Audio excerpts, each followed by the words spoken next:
A federal high court in Abuja has terminated moves by the National Assembly to take over the affairs of Edo State House of Assembly.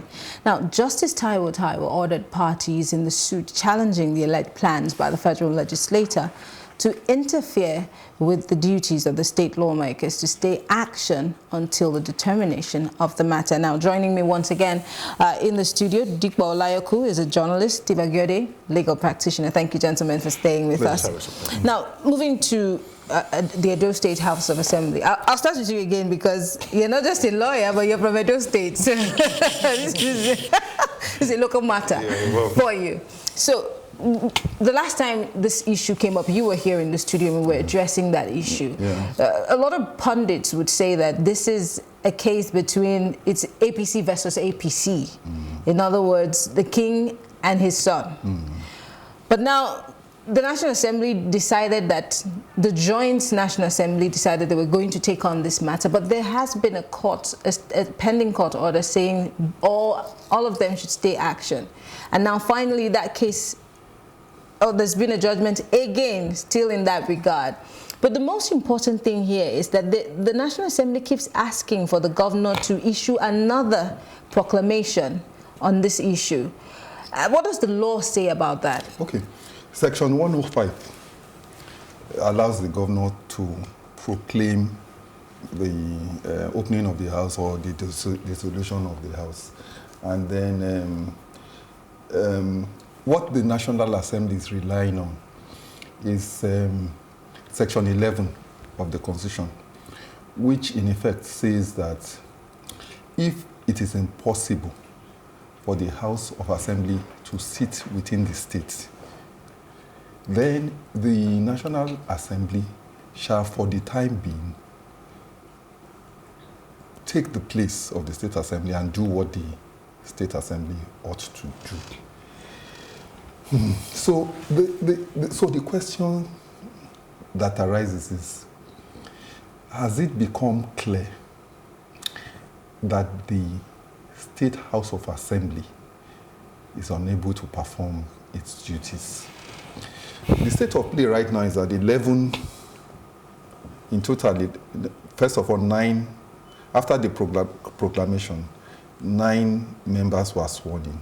In the dead of the night, we might add. Since then, I don't really want to engage in the politics, but let us state the facts as they are. The facts are also that 2 more have been sworn in, making 11. So that brings us to, even if we have 22 members there, even if all of them had been sworn in, the quorum for that assembly is 11. I think there are a lot of technical matters here which really, in actual fact, require the intervention of the courts. This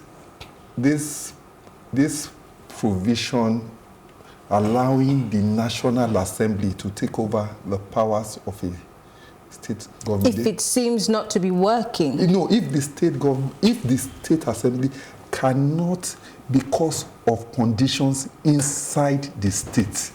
So are the conditions inside Edo State such that the State Assembly cannot sit, such that it requires the National Assembly to take over its powers? But you just said something about not going into the politics of it, but let's go into the politics of it. And first and foremost, the Constitution does not clearly state what time of the day that you should... but does it? It does not necessarily state the time of the day that you should carry out or swear in any... It doesn't also say that you must bring your friends and your family, you must be... If the clerk has a responsibility, did he carry that out? Yes. Did people show up for the swearing in? Yes. Do you have a quorum? Yes.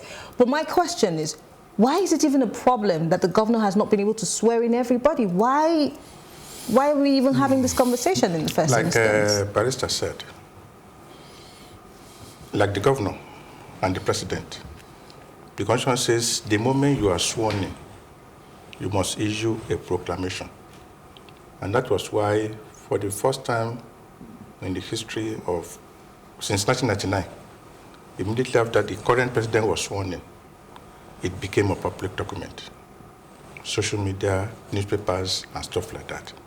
The essence is to make sure that every member of that legislative house get the notice that this thing is going to happen. And he sent it through the clerk, because at the time the president was sworn in, there was no properly constituted house. The only person representing the legislature is the clerk of the either National Assembly or House of Assembly.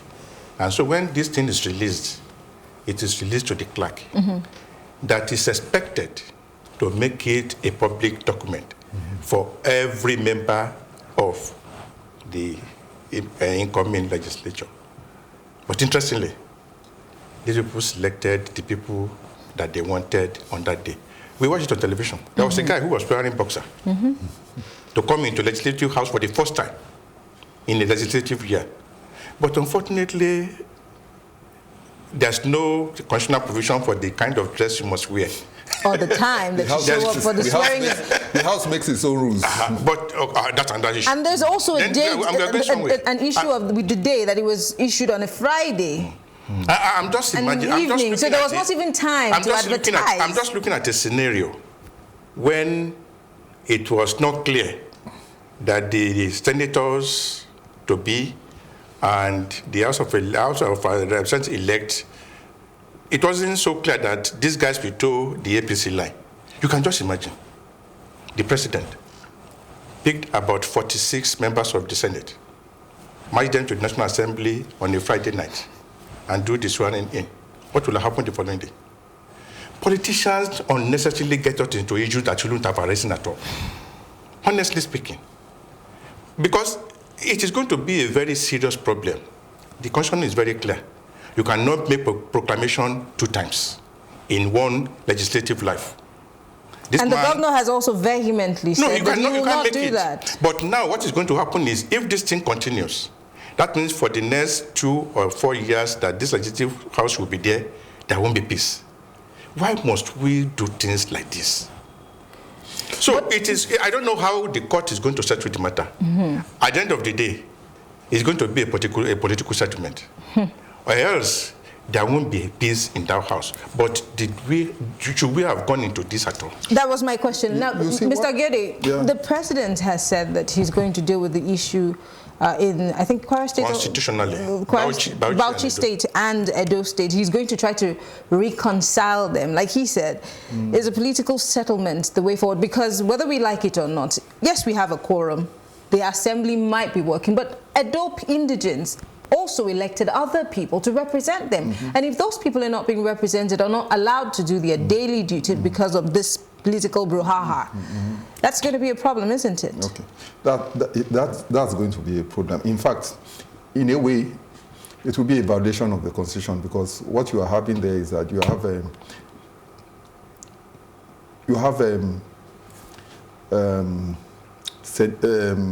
House of Assembly districts who should have members representing them, whose members cannot carry out their function.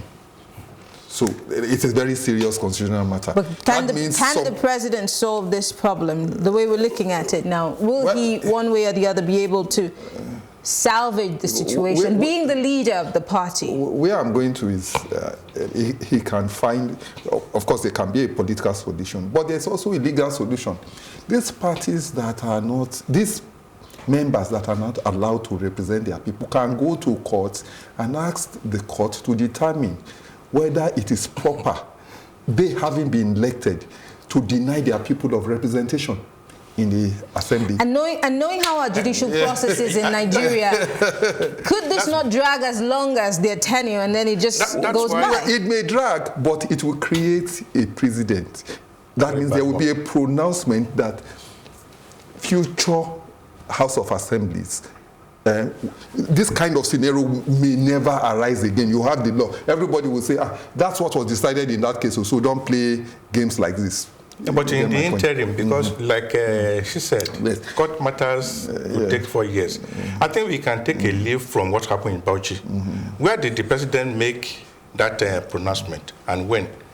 When the members of the Bauchi House of Assembly paid him a visit. Don't forget that Edo State, Bauchi also had a similar problem. The governor, current governor, is a PDP man. We have a 24-member House of Assembly. APC has about 15. They are in the majority. PDP has 8. And my own political party has 1, New Nigeria People's Party. So, the PDP governor, sensing that there's no way you could go into that thing, APC will produce the speaker. So he was looking for an amenable person that will dance to him, that will not give him problem. Don't let us say that's his tone. So he quickly gathered some guys and said, okay, you people go to the house, make this guy your speaker. While the remaining 15 members of APC were not even aware. Those guys were almost concluding the business of the day when these boys realized they came in. But now the matter has been resolved.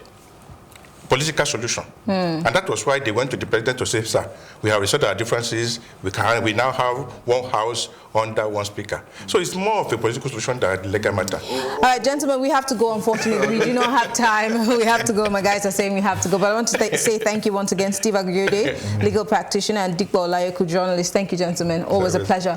Well, I'll take a short break for now, and we'll bring you our Plus Politics packages. And when we return, I'll give you my take. Stay with us.